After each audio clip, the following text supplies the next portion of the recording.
Oui, je t'adore. Oui, je t'adore. Tu es là, agissant parmi nous. Oui, je t'adore. Oui, je t'adore. Tu traces un chemin au Père des miracles. Tu tiens tes promesses, lumière dans les ténèbres. Mon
dit, en fait, là, le chant a été écrit en anglais.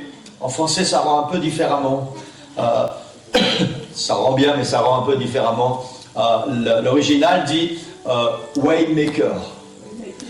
Littéralement, ça veut dire traceur de chemin.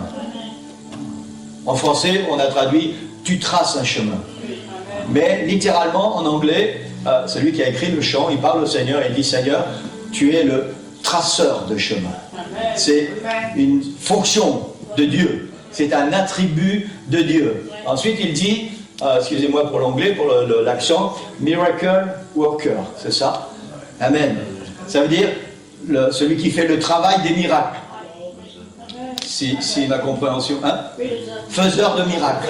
Amen. Ça veut dire que le Seigneur n'est pas limité. En français, on dit tu fais des miracles. La traduction originale dit tu es le faiseur de miracles.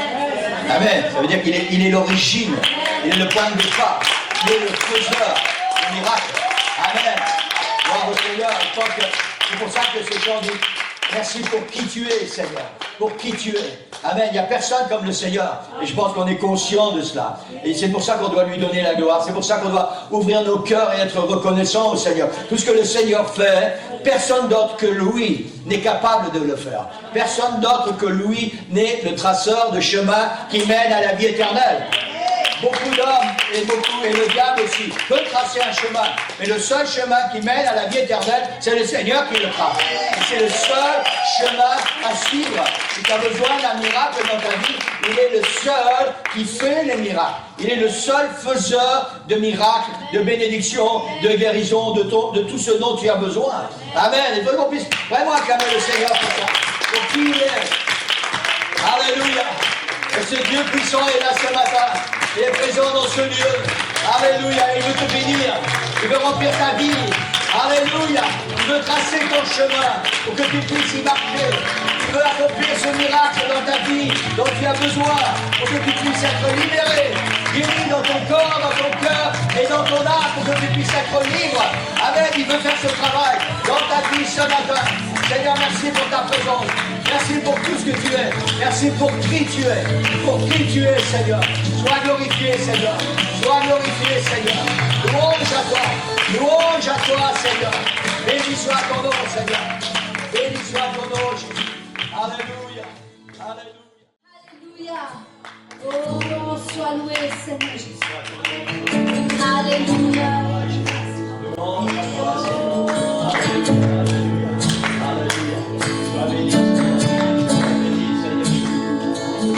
Je t'aime, Seigneur. Ta grâce ne m'a jamais fait défaut. Chaque jour, tu m'as tenu dans tes mains. Du moment où je me réveille jusqu'à mon coucher,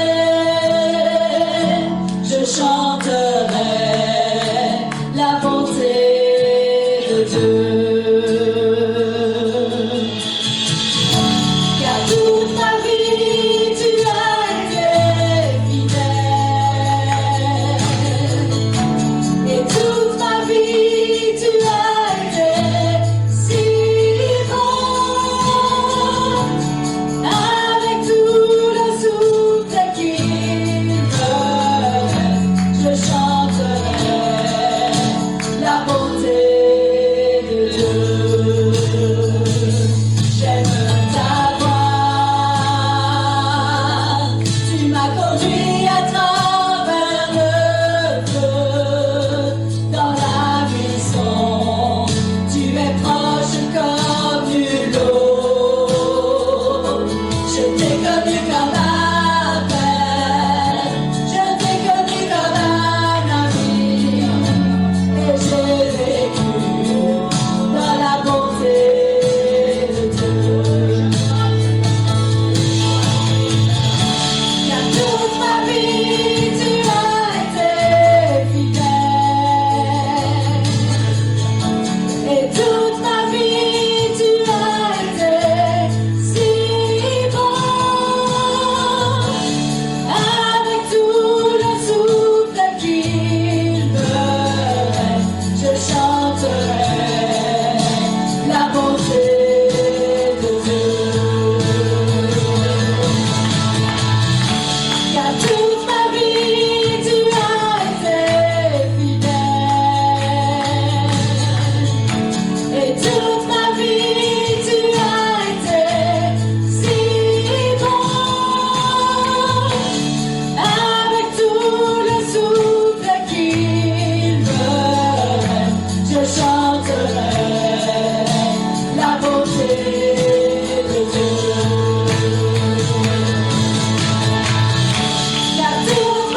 chanterai la bonté de Dieu. Chantons tous ensemble ce matin. Car toute ma vie tu as été fidèle. Et toute ma vie tu as été si bon. Avec tous les souffles qui me restent, je chanterai la bonté de Dieu. Je chanterai la bonté. Car toute ma vie tu as été fidèle. Et toute ma vie tu as été si bon. Avec tous les souffles qui me restent, je chanterai la bonté de Dieu. Je chanterai la bonté. Car toute ma vie tu as été fidèle. Et toute ma vie tu as été si bon. Avec tous les souffles qui me restent, je chanterai la bonté de Dieu. Je chanterai la bonté.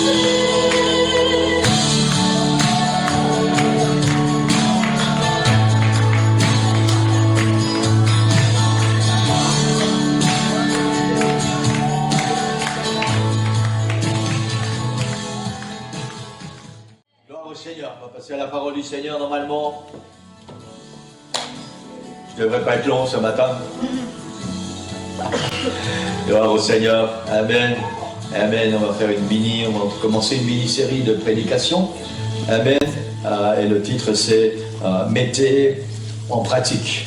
Amen. Je fais ça depuis déjà quelques semaines. Et on va parler vraiment, mettez en pratique, on va parler de quoi? Voilà, la parole. Forcément. Amen. C'est ce que la Bible nous engage à faire. Amen. Et on va bien évidemment parler de la parole du Seigneur. Amen. Est-ce que quelqu'un est venu avec sa Bible ce matin?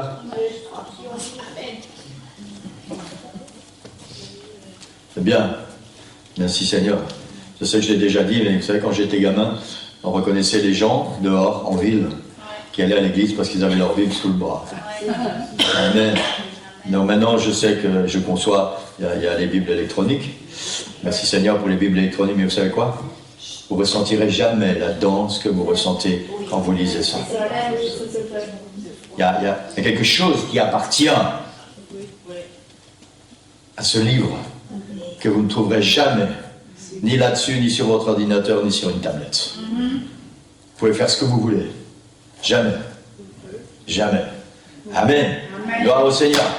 C'est plus que mon avis. Je le crois et je l'affirme. Amen. Gloire au Seigneur. Ce livre, c'est quelque chose de précieux. C'est un trésor. La Bible dit, le Seigneur a donné une parabole. Quelqu'un qui a trouvé un trésor. La parole de Dieu. Il a vendu tout ce qu'il possédait pour acheter le champ pour que ce trésor lui appartienne. Amen. C'est un trésor, la parole du Seigneur. C'est ce que vous pouvez rencontrer de meilleur. C'est le plus grand trésor que vous puissiez posséder. La parole du Seigneur. Quelqu'un dit Amen? Amen. Gloire au Seigneur. On va ouvrir cette parole du Seigneur, ceux qui ont leur Bible, dans le psaume chapitre 103, verset 19. Psaume 103, verset 19, et on va se lever pour faire cette première lecture. Psaume chapitre 103, verset 19. Amen. C'est très court comme lecture. L'Éternel a établi son trône dans les cieux, et son règne domine sur toute chose. Je vais relire ce verset. L'Éternel a établi son trône dans les cieux, et son règne domine sur toutes choses. Seigneur, bénis ta parole dans nos cœurs, dans nos vies ce matin, au nom de Jésus. Amen. Vous pouvez prendre place. Alléluia. C'est important de savoir cela, ce qu'on vient de lire, et de s'en souvenir. L'Éternel a établi son trône dans les cieux, et il règne, il domine sur toutes choses. Amen. La Bible du Sommeur dit, il est le roi, le maître de l'univers entier. Amen. Gloire au Seigneur. Pourquoi je dis ça ce matin? Parce que peu importe si tu crois en Dieu ou pas, peu importe si tu crois ce qu'il dit ou pas, peu importe si tu fais ce qu'il te demande ou pas, peu importe si tu vis pour lui ou pas, l'Éternel a son trône dans les cieux et il domine sur tout et sur toutes choses, y compris sur toi et moi. Et on ne doit jamais oublier ça. Peu importe ce qui peut se passer, peu importe si on croit, si on ne croit pas, si on est engagé, si on n'est pas engagé, si on est intéressé ou si on s'en moque, ça ne change rien au fait que le Seigneur a son trône dans les cieux. Il remplit tout l'univers et il domine. Ça veut dire que si le Seigneur fait ça, tout peut s'arrêter. Le Seigneur donne un ordre à un ange et ta vie peut changer. Ta destinée peut changer. Tes projets peuvent changer. Il domine, la Bible est claire. Il domine sur toute chose. Le Seigneur a aussi donné une parabole à ce sujet. Il parle d'un homme qui était insensé, qui a fait une grande récolte. Il a croulé ses anciens greniers parce que la récolte était beaucoup plus importante. Il a construit des nouveaux greniers pour emmagasiner toute cette récolte, tous ses biens. Et il a dit à son âme, mon âme, réjouis-toi, maintenant je suis riche et je vais pouvoir profiter de la vie. Et la Bible dit que le Seigneur lui a dit, insensé, cette nuit même, ton âme va être redemandée. Le Seigneur domine sur toutes choses. Ça ne veut pas dire qu'on ne peut pas faire des projets. Ça ne veut pas dire qu'on ne peut pas avoir des désirs. Ça ne veut pas dire qu'on ne doit pas avoir des ambitions. Ça veut dire qu'on doit toujours savoir, Seigneur, est-ce que mes projets, est-ce que mes désirs, est-ce que mes ambitions sont dans ta volonté? Parce que tu domines sur toutes choses, et ça serait tellement dommage que je donne beaucoup d'énergie, que je dépense beaucoup d'argent pour des choses que le Seigneur, à un instant, n'existe plus. Il domine, son règne domine sur toutes choses, sur ta vie. Vous savez, il y a beaucoup de chrétiens, par moments. Je ne sais pas comment on peut penser, mais moi ça m'arrivait aussi parfois. On est dans des endroits, on fait des choses, et on pense que là, le Seigneur ne voit rien. Milieu de la forêt, il commence à faire sombre, il commence à faire noir, pas de lumière, il n'y a personne. Ah, ici, Dieu ne me voit pas.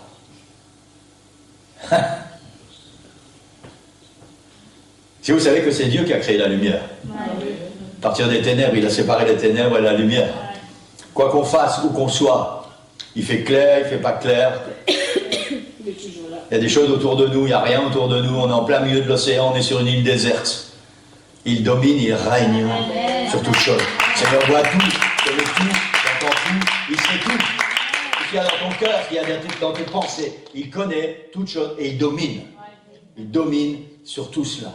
Et c'est très important pour pouvoir continuer dans cette série, cette mini-série de prédication. Mettez en pratique.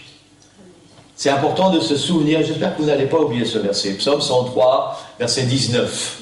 Vous devez l'apprendre par cœur. Psaume 103, verset 19. Répétez la référence avec moi. Psaume 103, verset 19. Si vous savez la référence par cœur, mais que vous oubliez le verset, vous pouvez aller voir dans vos Bibles. Psaume 103, verset 19. L'Éternel a établi son trône dans les cieux et son règne domine sur toutes choses.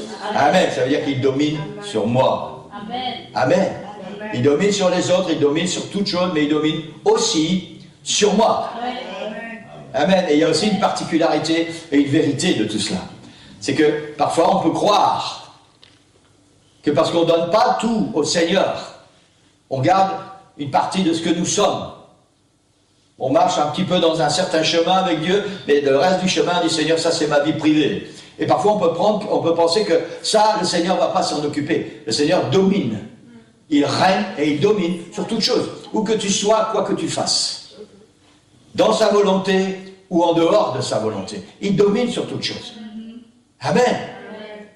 Et sa volonté va s'accomplir. Soit il va bénir, soit il ne va pas bénir. Mais il domine et il règne sur toute chose. Amen. Amen. Gloire au Seigneur. Amen. Quelqu'un dit Amen. Amen. Amen. Il est le roi des rois, le Seigneur des seigneurs. Et la particularité de ce roi des rois et du Seigneur des seigneurs, c'est-à-dire Jésus-Christ, c'est qu'il désire pour chacun de nous que nous puissions vivre ce qu'il y a de meilleur. Ça, c'est le désir le plus profond qu'il y a dans le cœur du Seigneur. Il désire ardemment que nous puissions vivre avec lui ce qu'il y a de meilleur. Parfois, quand on parle des moments compliqués, des moments difficiles, le doute peut venir s'installer. Seigneur, est-ce que c'est vraiment ta volonté, ça? Est-ce que, quand je vois par où je passe, tu désires vraiment ce qu'il y a de meilleur pour moi? Oui, parce que ces choses que nous traversons vont nous faire grandir. Elles vont nous apprendre quelque chose. Elles vont nous mettre à l'épreuve pour voir si on a vraiment confiance au Seigneur. Si on continue d'aimer le Seigneur. C'est ce qui s'est passé avec Job. Et parfois, il faut passer par des moments difficiles pour grandir. Et en réalité, il faut souvent passer par des moments difficiles pour grandir. Amen. Gloire au Seigneur. Pour que nous puissions vivre ce qu'il y a de meilleur, le Seigneur nous a donné sa parole. La Bible. Amen. Je rappelle ce matin qu'aucun livre au monde, à part la Bible, ne peut se vanter d'être la parole de Dieu. La parole de Dieu. Aucun livre au monde, à part la Bible, a le pouvoir de transformer les vies pour les conduire jusque dans la vie éternelle avec Jésus. Il y a des livres de sociologie, il y a des livres d'idéologie, il y a des livres je ne trouve pas le terme là pour emmener notre esprit quelque part. Aucun des livres qui a été écrit n'a le pouvoir de nous emmener dans la vie éternelle avec le Seigneur Jésus, à part la Bible. C'est le seul livre qui conduit à la vie éternelle avec Jésus. J'insiste, parce que la vie éternelle, de toute façon, d'une manière ou d'une autre, nous allons la vivre. Il y a une éternité pour chacun de nous. L'important, c'est de savoir où nous allons passer notre éternité. Et la Bible est le seul livre qui nous conduit dans la vie éternelle avec Jésus. Amen. Amen. Aucun livre au monde, à part la Bible, n'a le pouvoir de transformer les vies pour les conduire jusque dans la vie éternelle. Amen. Aucun livre au monde, à part la Bible, ne peut nous conduire à Jésus et nous offrir le salut. Amen. Amen. Gloire au Seigneur. Est-ce que je peux voir encore une fois vos Bibles? Ah, pasteur, tu me casses les pieds, hein. Je vais faire ça tous les dimanches maintenant. Est-ce que je peux voir vos Bibles? Amen. Vous savez, l'important, c'est pas le prix que vous avez payé votre Bible. Maintenant, si vous aimez une belle Bible, ça veut dire que vous chérissez la parole du Seigneur. Et vous n'avez peut-être pas les finances pour avoir une belle Bible. L'important, c'est pas ce qu'on voit dehors, c'est ce qu'il y a dedans. Amen. Amen. Gloire au Seigneur. Peu importe le prix que vous avez payé votre Bible, à l'intérieur, il y a la parole qui mène à la vie éternelle avec Jésus. Gloire au Seigneur. Amen. Amen. Dans Jacques chapitre 1, diapo 2, Jacques chapitre 1, versets 22 à 25. Mettez en pratique la parole et ne vous contentez pas de l'écouter en vous trompant vous-même par de faux raisonnements. En effet, si quelqu'un écoute la parole et ne la met pas en pratique, on parle bien forcément de la parole de Dieu, de la Bible. Si quelqu'un écoute la parole et ne la met pas en pratique, il ressemble à un homme qui regarde son visage dans un miroir et qui, après s'être observé, s'en va et oublie aussitôt comment il était. Mais celui qui a plongé les regards dans la loi parfaite, la loi de la liberté, qui a persévéré, celui qui n'a pas oublié ce qu'il a entendu, mais qui se met au travail, celui-là ou celle-là sera heureux dans son activité. Amen. Gloire au Seigneur. Amen. Est-ce que je peux voir encore une fois vos Bibles? Amen. Merci Seigneur. Amen. C'est important que vous puissiez avoir votre propre Bible. Amen. C'est même important que vous en ayez plusieurs. Comme ça, ou que vous soyez à la maison, dans la voiture, vous avez toujours une Bible à portée de la main. Amen. Et s'il n'y a pas de Bible en papier, alors vous pouvez avoir recours à l'électronique. Amen. Gloire au Seigneur. Amen. La Bible n'est pas juste un livre ou un livre de plus. Je rappelle que le titre de cette mini-série, c'est « Mettez en pratique ». Amen. La Bible n'est pas juste un livre. La Bible est le livre, pour ceux qui ne sauraient pas encore, la Bible est le livre le plus vendu au monde. Waouh, merci Seigneur pour ta parole. Amen. La Bible est le livre le plus vendu au monde. Beaucoup de chrétiens utilisent la Bible comme s'il s'agissait simplement de livres anciens, de renseignants sur Dieu et sur les questions religieuses. Alors c'est vrai que la Bible nous renseigne sur Dieu. C'est vrai que la Bible nous renseigne sur les questions religieuses. Mais pas que. Et ce n'est pas le but pour lequel la Bible a été écrite. La Bible est la parole de Dieu inspirée. La Bible est vivante et active, contrairement à tout autre livre. Peu importe l'impact qu'il pourrait éventuellement avoir, la Bible est le seul livre au monde qui est vivante et active. Parce que tu trouves à l'intérieur la volonté de Dieu pour ta vie. Et la volonté de Dieu, c'est quoi? C'est que nous puissions vivre et posséder la vie éternelle. Que nous puissions passer de la mort à la vie. Ça, c'est la volonté de Dieu, c'est ce que Dieu nous demande. Et cette vie se trouve dans la parole du Seigneur. Dans Hébreux chapitre 4, verset 12, la troisième diapo, il est dit, car la parole de Dieu est vivante et efficace, plus tranchante qu'une épée quelconque à deux tranchants, pénétrante jusqu'à partager âme et esprit, jointure et moelle. Elle juge les sentiments et les pensées du cœur. La Bible a un pouvoir extraordinaire.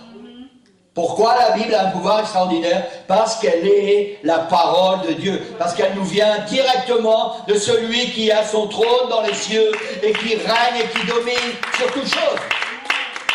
Amen. La Bible a ce pouvoir extraordinaire. Le Saint-Esprit utilise la Bible pour nous parler et nous enseigner. C'est ce qui distingue la Bible de tous les autres livres. Jacques dit que, les versets qu'on vient de lire, la puissance de la Bible ne se manifeste pas en l'écoutant seulement, mais en la vivant et en la mettant en pratique. Ça veut dire que si tu seulement entends la parole de Dieu, tu écoutes, quelqu'un qui lit la Bible, ça va rien avoir comme impact dans ta vie. Il faut que ton cœur soit ouvert, et il faut que non seulement tu l'écoutes, mais tu l'entendes. Amen, c'est ce que Jacques nous dit. Il faut la vivre et la mettre en pratique. Et c'est seulement à cette condition que la parole du Seigneur va pouvoir changer réellement et radicalement ta vie. Amen. Amen. Il y a des gens qui connaissent la Bible par cœur. Et la Bible n'a jamais eu d'influence sur leur vie. Pourquoi? Parce qu'ils ne font que lire. On a une série d'études bibliques. Le titre de cette série, c'est « Ouvre ton cœur quand tu ouvres ta Bible ». Parce qu'il y a quelque chose de spécial. Parce qu'il y a quelque chose de particulier. Parce que la Bible, ce n'est pas un bête livre qui a été écrit. C'est la parole de Dieu inspirée pour notre vie, pour que nous puissions aller jusque dans la vie éternelle avec lui. Amen. Amen. La Bible a le pouvoir de changer notre vie à condition de d'abord la lire ou l'écouter, la comprendre et ensuite obéir à ce qu'elle dit. Amen. Parce que tu peux lire la Bible, l'entendre. Si tu ne la mets pas en pratique, elle ne va jamais changer ta vie. Tu peux écouter les conseils des plus grands philosophes, Si tu es malade, tu peux écouter les conseils des plus grands oncologues, des plus grands scientifiques. Si tu ne mets pas en pratique, ça ne va pas changer ta vie. C'est ce qui se passe avec la parole de Dieu. Amen. Certains pensent suivre Dieu simplement en lisant la Bible, en connaissant ce qui est écrit. Dieu désire que nous vivions de tout notre cœur sa parole et que nous puissions pratiquer ce que sa parole nous enseigne. Amen. Amen. Gloire au Seigneur. Il y a un phénomène particulier, extraordinaire, qui concerne la parole de Dieu. Peu importe si elle est lue, si elle est écoutée, si elle est écrite. Il y a quelque chose d'extraordinaire, il y a un phénomène extraordinaire. On a lu que, tout à l'heure, Dieu a son trône, a établi son trône dans les cieux, et qu'il règne sur toute la création. Et pourtant, il y a une différence fondamentale entre la création de tout ce qui nous entoure et l'homme, nous. Il y a une différence fondamentale. Et cette différence est celle-ci. C'est que la création obéit à la voix de Dieu. Elle n'a pas le pouvoir de dire oui ou de dire non. Elle obéit. L'homme, lui, a reçu le pouvoir de dire oui ou de dire non, d'obéir ou de ne pas obéir. Et c'est ça, c'est une différence fondamentale entre tout ce qui nous entoure et nous, êtres humains. La création n'a pas le pouvoir de dire non à Dieu. Elle est assujettie. Elle est sous la domination de Dieu. Nous avons, nous, le pouvoir. Ce n'est pas toujours une bonne chose, mais nous avons le pouvoir de dire oui ou de dire non, d'obéir au Seigneur ou de ne pas obéir au Seigneur. Amen. Amen. Dans le chapitre 1 de la Genèse, nous avons le récit de toute cette création sur lequel Dieu règne. La Bible nous dit, dans Genèse chapitre 1, le verset 3, il dit, Dieu dit que la lumière soit, la lumière fut, que cela fut ainsi. Il n'y a pas, je vais obéir, je ne vais pas obéir. Dieu dit, et cela fut ainsi. Au verset 3, verset 7, Dieu dit, et cela fut ainsi. Verset 9, Dieu dit, et cela fut ainsi. Verset 11, Dieu dit, et cela fut ainsi. On parle de la création. Verset 14, Dieu dit, et cela fut ainsi. Verset 24, Dieu dit, et cela fut ainsi. Toute la création obéit aux lois et aux ordres que Dieu lui donne. Elle n'a pas le pouvoir de choisir. Toute la création obéit. Quand Dieu répond à Job, vous connaissez tous l'histoire de Job, sinon vous pouvez relire le chapitre 38 de Job, vous allez voir, c'est très intéressant comment Dieu répond à Job. Waouh, j'aurais pas voulu être dans les souliers de Job parce qu'il a dû se sentir tout petit. Au chapitre 38 de Job, c'est la diapo numéro 4, et Dieu demande à Job, il dit, où étais-tu quand je fondais la terre? Qui en a fixé les dimensions? Qui a fermé la mer avec des portes quand elle s'élançait du sein maternel? Quand je fis de la nuée son vêtement et de l'obscurité ses langes? Quand je lui imposais ma loi et que je lui mis des barrières et des portes? Quand je dis, tu viendras jusqu'ici, tu n'iras pas au-delà, ici s'arrêtera l'orgueil de tes flots. Le Seigneur donne des ordres à sa création et la création n'a pas le choix, n'a pas d'autre choix que d'obéir. Romains chapitre 8 verset 20, il nous est dit que la création a été soumise. Toutes choses ont été soumises. Il est impossible à la création de se soustraire aux lois que Dieu lui a données. La création est soumise. Et on revient à ce qu'on a vu avant. La création obéit à la voix de Dieu. Elle n'a pas le pouvoir de dire oui ou non, elle obéit. L'homme, lui, a reçu le pouvoir de dire oui ou non, d'obéir ou de ne pas obéir. Et on revient dans le livre de la Genèse, la diapo numéro 5, chapitre 1, verset 27 du livre de la Genèse. Dieu créa l'homme à son image. Il le créa à l'image de Dieu. Il créa l'homme et la femme. Dieu a créé l'homme à son image. C'est le seul moment dans la création où il nous est dit que Dieu a créé quelque chose à son image. Tout le reste de la création, Dieu a créé les choses. Quand on arrive à l'homme, la Bible dit Dieu a créé l'homme à son image, à sa ressemblance. Et en même temps que Dieu a créé l'homme à son image, Dieu a donné à l'homme, où l'homme a reçu le pouvoir, le droit d'obéir ou de ne pas obéir, de dire oui ou de dire non, de décider ce qu'il veut faire ou ne pas faire. Et c'est la particularité avec la création. Nous avons reçu le pouvoir de dire oui ou non, d'obéir ou de désobéir.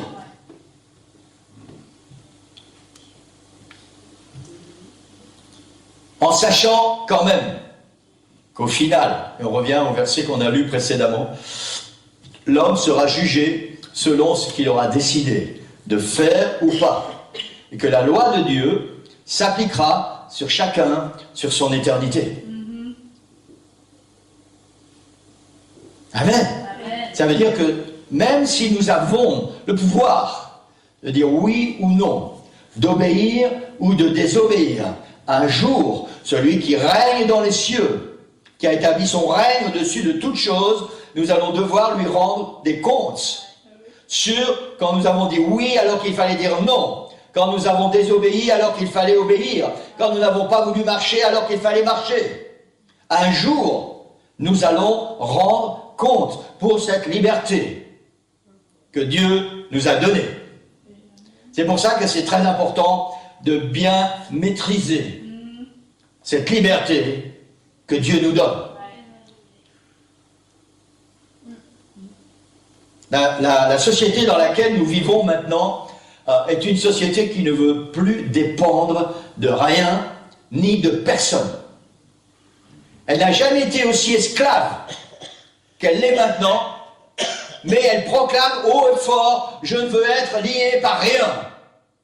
Et pourtant, la société est esclave avec l'argent, elle est esclave avec la drogue, elle est esclave avec les politiques, elle est esclave avec les idéologies, elle est esclave avec l'écologie, elle est esclave avec tout. La génération dans laquelle nous vivons n'a jamais été aussi esclave de tout. Et pourtant, elle proclame haut et fort « Je veux être libre et je suis libre ». C'est assez paradoxal, n'est-ce pas? Amen. Gloire au Seigneur. L'homme a le pouvoir de choisir. Mais ses choix sont liés à cette vérité que Dieu règne sur tout l'univers. Et un jour, nous allons passer devant le tribunal du Seigneur. On a déjà vu ça il y a quelque temps. Qui que nous soyons, peu importe si on fait partie de l'enlèvement de l'Église ou pas, nous allons tous comparaître, la Bible dit tous comparaître devant le grand tribunal de Christ, pour le bien ou le mal qu'on aura fait, pour les bonnes ou les mauvaises décisions que nous aurons prises, pour avoir obéi à la parole de Dieu ou pour avoir désobéi à la parole de Dieu. Amen. On pourrait en conclure que l'homme est libre de ses choix, mais que Dieu veille avec son grand bâton, c'est ce qu'on pourrait croire. Dieu veille avec son grand bâton, et si tu fais un mauvais choix, PAM! Souvent, c'est ce qu'on croit. Hein? Tellement souvent, quand il nous arrive quelque chose, on dit « Ah Seigneur, qu'est-ce que j'ai fait? Est-ce que j'ai fait quelque chose de mal ?» Dieu nous laisse libres. C'est bien, mais quelque part, c'est pas bien. Mais c'est lui qui décide. Dieu nous laisse libres. De faire ce qui est bien, de faire ce qui est mal. D'obéir ou de désobéir. De dire oui ou de dire non. Et le Seigneur n'est pas derrière nous, avec un grand bâton, et chaque fois que tu vas désobéir, tu vas faire quelque chose qui n'est pas bien, PAM! C'est pas comme ça que ça se passe. Et merci Seigneur. Sinon nos dos seraient bien cicatrisés. Hein. Il y aurait plein de cicatrices partout. Amen. La vérité est celle-ci. Entre Dieu et sa création, principalement entre Dieu et l'homme, c'est une grande histoire d'amour. Amen. Quelqu'un dit avec moi, une grande histoire d'amour. Encore une fois, une grande histoire d'amour. Ça, c'est la réalité entre Dieu et l'homme qu'il a créé. Et c'est pour ça qu'il y a une différence entre la création et l'homme. Entre Dieu et l'homme, en qui il a soufflé son souffle de vie, qu'il a créé à son image. C'est une grande histoire d'amour. Amen. Et toute la Bible est résumée dans Jean 3,16. Car Dieu a tellement aimé le monde. Amen. C'est le verset qui résume toute la Bible. Dieu a tellement aimé le monde. Amen. Si vous prenez le temps de relire la création, et donc c'est dans les premiers chapitres de la Genèse, et je vous encourage à le faire. Amen. Et normalement vous devez avoir le temps, puisque pendant cette période de jeûne et prière, vous n'êtes plus sur les réseaux sociaux. Donc vous devriez avoir du temps pour étudier la parole du Seigneur. Amen. Ah, pasteur.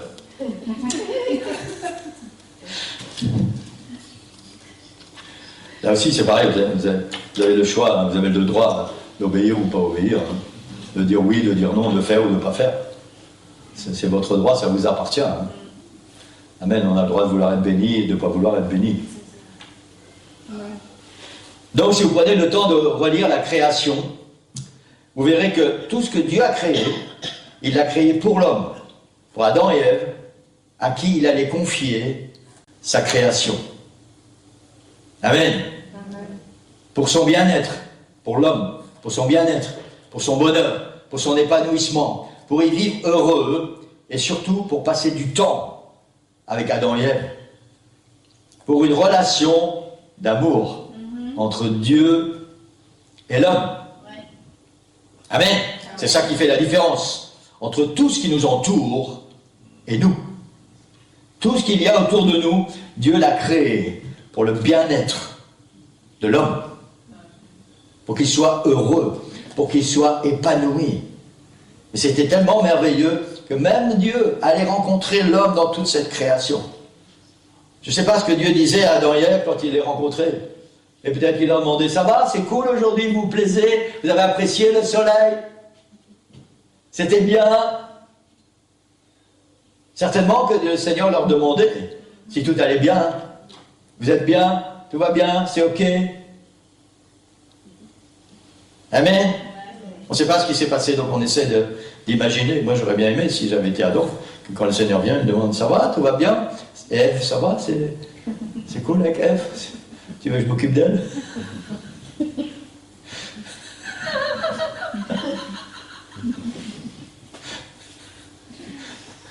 Ou peut-être il allait voir Ève et il disait ça va Adam? Tu veux que je lui parle? Amen.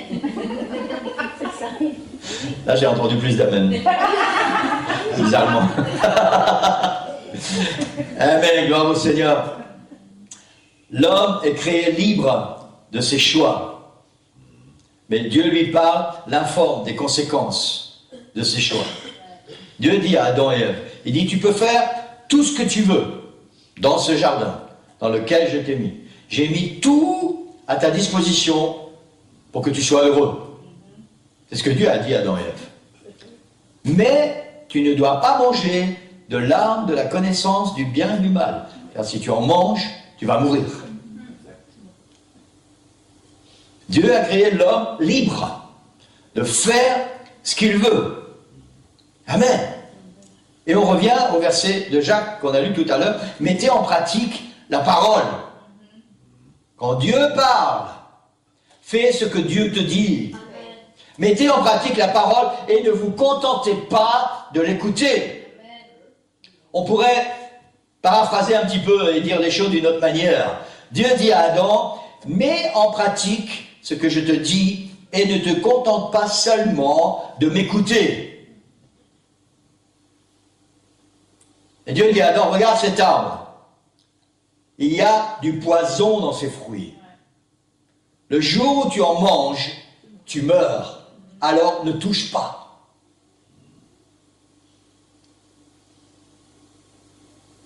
C'est ça que ce verset veut dire. C'est de ça que Jacques parle. Mettez en pratique la parole. Ne vous contentez pas de l'écouter. Parce que ce qui s'est passé, c'est qu'Adam et Ève se sont contentés d'écouter. Il savait ce que Dieu avait dit. Il savait qu'il y avait du poison dans ce fruit. Ce poison, c'était la mort. Mais ils ont quand même écouté une autre voix. Et malheureusement pour eux, ils ont obéi à l'autre voix plutôt qu'à la voix de Dieu. Alors on pourrait dire, oui, mais c'est la faute de Dieu. Dieu leur a donné le choix d'obéir ou pas obéir. De dire oui ou de dire non. Mais Dieu nous a créés à son image. Dieu nous a créés avec une intelligence. Dieu nous a créés avec une discipline d'esprit. Il nous a créés parce que, et dans cette création, il a fait que nous sommes capables de discerner. Nous sommes capables de faire les bons choix, de prendre les bonnes décisions. Et Adam et Ève étaient capables de faire les bons choix et de prendre les bonnes décisions. Ils ont choisi de désobéir. Ils ont choisi de dire non. Et ce n'est pas la faute de Dieu, parce que Dieu avait dit à Adam, si tu touches ce fruit, si tu manges ce fruit, c'est du poison. Exactement de la même manière que Dieu nous parle maintenant au travers de sa parole, régulièrement, quand on est à l'église, quand on est à la maison, quand on écoute des prédications, Dieu nous dit, fais attention, si tu vas avec ce monde, si tu manges de ce monde, c'est du poison, tu vas mourir.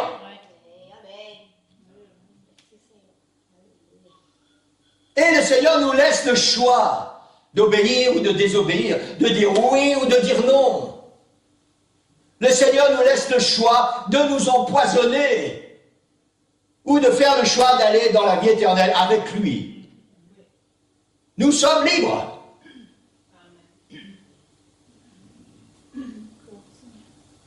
Mettez en pratique la parole et ne vous contentez pas de l'écouter. Et je vais terminer. Amen. La semaine prochaine, on va voir comment faire pour mettre en pratique la parole. Parce que si le Seigneur nous parle et dit « Ouais, c'est pas bien, t'as désobéi, tu vas être puni !» Dieu est un Dieu d'amour. C'est une grande histoire d'amour. J'aime partager cette phrase avec des gens parfois qui sont un petit peu sceptiques, et j'aime leur dire, tu sais quoi, avec Dieu, c'est pas une religion, c'est pas une dictature, c'est une histoire d'amour. Amen. Et je suis tellement reconnaissant au Seigneur qu'entre lui et moi, c'est une histoire d'amour. Parce que lui m'a aimé tellement fort que quand moi je ne l'aimais pas du tout, c'était bien le contraire, le Seigneur m'a aimé tellement fort qu'il est venu me chercher. Et entre Dieu et moi, c'est une grande histoire d'amour. Entre Dieu et toi, c'est une grande histoire d'amour. Entre Dieu et le monde, c'est une grande histoire d'amour. Et c'est justement parce que Dieu nous aime qu'il n'est pas pour nous un dictateur. Il nous laisse libres. Il dit, tu peux dire oui, tu peux dire non. Tu peux obéir, tu peux désobéir. Mais tu sais que si tu obéis, alors il y a toutes ces bénédictions-là qui vont découler. On va en parler la semaine prochaine. Mais si tu désobéis, c'est du poison pour ta vie. Et c'est certainement pas le chemin qui va te conduire dans la vie éternelle avec Jésus. Amen. C'est très important que nous puissions comprendre ça. Tellement souvent nous pensons que c'est pas vraiment grave de ne pas obéir à la parole du Seigneur. C'est pas vraiment grave de faire des compromis avec la parole du Seigneur. C'est pas vraiment grave de oui, mais juste un peu. Vous savez, quand le diable a parlé avec Ève, et puis qu'elle a regardé le fruit, alors on va partir sur le principe que peut-être c'était une pomme. Hein? Tout le monde sait ce que c'est une pomme? Puisque tout le monde pense que c'est une pomme. On n'en sait rien, la Bible dit pas, la Bible dit que c'était un fruit. On va partir sur le principe que c'était une pomme. Maintenant, est-ce que c'était une golden ou j'en sais rien? C'était une pomme. Et puis le diable vient voir Ève. Et il lui dit, oh, dis donc, qu'est-ce qu'elle est belle cette pomme! Hein? Quand il vient te voir, peut-être Ève avait faim à ce moment-là, on ne sait pas. Quand il vient te voir parce que tu as envie de quelque chose t'attire, et le diable vient te voir et dit, waouh, t'as vu comme c'est beau! Hein? Certainement c'est juteux, c'est sucré, c'est... Désolé, hein, ces périodes de jeûne. Mais ça, vous pouvez, les fruits, vous pouvez autant que vous voulez. Et Ève, elle a regardé, waouh! c'est vrai que ça doit être vachement bon quand même. Si c'est aussi bon que c'est beau. C'est ce qui se passe dans nos cœurs quand le diable vient nous parler. Et on regarde et on dit, waouh, si c'est aussi bon que beau. Et puis le diable vient semer le doute sur ce que Dieu a dit. Tu es sûr que Dieu a dit qu'il y a du poison dans la pomme? Je vous rappelle que ce n'est pas une pomme. Vous voulez un autre fruit? Oui. Qu'est-ce que vous voulez? Une banane? Banane. On va prendre une banane. Et Dieu dit, tu es sûr qu'il y a du poison dans la banane? Puis elle regarde. Ah, c'est pas possible qu'il y ait du poison dans la banane. Ça a l'air tellement bon, tellement appétissant. Vous savez, le diable va venir nous tenter quand il y a un besoin. Il va profiter qu'il y a un besoin. Parce qu'il sait que s'il n'y a pas de besoin, on va pouvoir résister, on n'est pas intéressé. Mais s'il y a un besoin, on va être attentif. Et ben, regarde, donc attention. Ben, c'est pas possible quand même qu'il y ait du poison dans la banane. Il dit, ben non, il n'y a pas de poison. C'est ce qu'il a dit à Ève. Il n'y a pas de poison. Mais tu sais quoi? Dieu sait que si tu manges cette banane, tu vas être comme lui. Waouh! Comme Dieu. L'orgueil, la vanité, la puissance, la gloire, c'est ce que ce monde cherche. Même dans le domaine religieux, tous ces grandes méga-churches maintenant, tous ces grands hommes, ces apôtres, ces pasteurs, ces prophètes, ces bishops, archibishops maintenant. C'est ce que le diable leur met devant leurs yeux. Tu vas être comme Dieu. Tu vas avoir des grandes églises. Les gens vont te vénérer.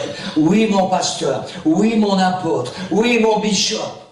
Tu vas avoir un compte en banque comme tu n'as jamais eu.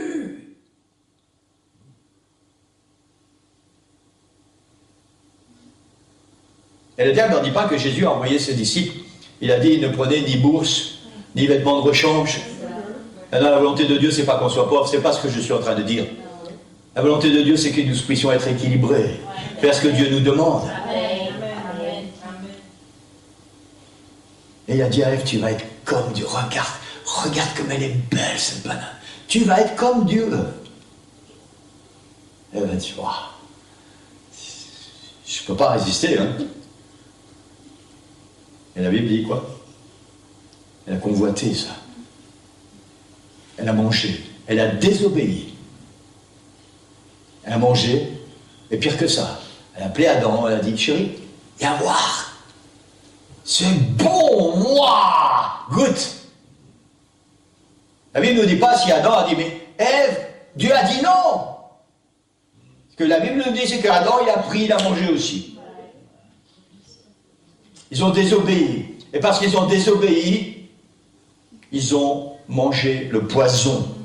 Et ce poison conduit en enfer. Et on revient à cette grande histoire d'amour. Le Seigneur est mort sur la croix. Tellement il nous aime. Pour que même parce que nous avons fait un mauvais choix, parce que nous avons désobéi, nous puissions quand même, au travers de la croix, en acceptant Jésus dans notre cœur, en acceptant d'obéir à sa parole, que nous puissions à nouveau hériter de la vie éternelle avec lui. C'est ça l'histoire d'amour avec le Seigneur. Amen. Et je vais terminer avec ce verset, dans le psaume 143, versets 8 à 10. Il est dit, fais-moi dès le matin entendre ta bonté. Je ne sais pas comment vous utilisez cette première demi-heure du matin, cette prière de 6h à 6h30. Le psalmiste dit, fais-moi dès le matin entendre ta bonté. J'espère que vous appréciez ce temps, pour ceux qui le font, vous appréciez ce temps de prière le matin. Parce que c'est tellement important. Amen, vous allez trouver quelque chose de spécial et de particulier. Fais-moi dès le matin entendre ta bonté, car je me confie en toi. Fais-moi connaître le chemin où je dois marcher. Fais-moi connaître le chemin où je dois marcher. Car j'élève à toi mon âme. Délivre-moi de mes ennemis, ô Éternel. Auprès de toi, je cherche un refuge. Il continue, il dit, enseigne-moi à faire ta volonté. Car tu es mon Dieu. Que ton bon esprit me conduise sur la voie droite. Il faudrait qu'on puisse se lever ce matin, hein, tous ensemble. Amen. Et je vais relire ce verset. Et ma question est celle-ci, c'est, est-ce que ces versets peuvent devenir notre prière maintenant? L'autel est ouvert. Vous pouvez venir à l'autel et prendre le temps nécessaire dont vous avez besoin dans la présence du Seigneur. Est-ce que ces versets peuvent devenir notre prière? Est-ce que quelqu'un désire vraiment mettre en pratique la parole du Seigneur? Pas seulement nous contenter de l'entendre, de l'écouter, mais désirer la mettre en pratique. Désirer de dire oui Seigneur, désirer d'obéir, désirer d'accomplir ce que Dieu veut que nous puissions accomplir. Parce que c'est ça qui est important. Le Seigneur nous a créés libres de choisir. Et le meilleur choix que nous puissions faire, c'est d'obéir à la parole du Seigneur. C'est de dire oui Seigneur. Fais-moi dès le matin entendre ta bonté, car je me confie en toi. Fais-moi connaître le chemin où je dois marcher, car j'élève à toi mon âme. Délivre-moi de mes ennemis, ô Éternel. Auprès de toi, je cherche un refuge. Enseigne-moi à faire ta volonté, car tu es mon Dieu.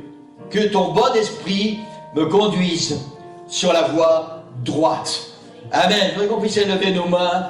Et si c'est votre désir, on va laisser ces versets affichés sur l'écran. Amen. Que ces versets puissent vraiment être notre prière ce matin.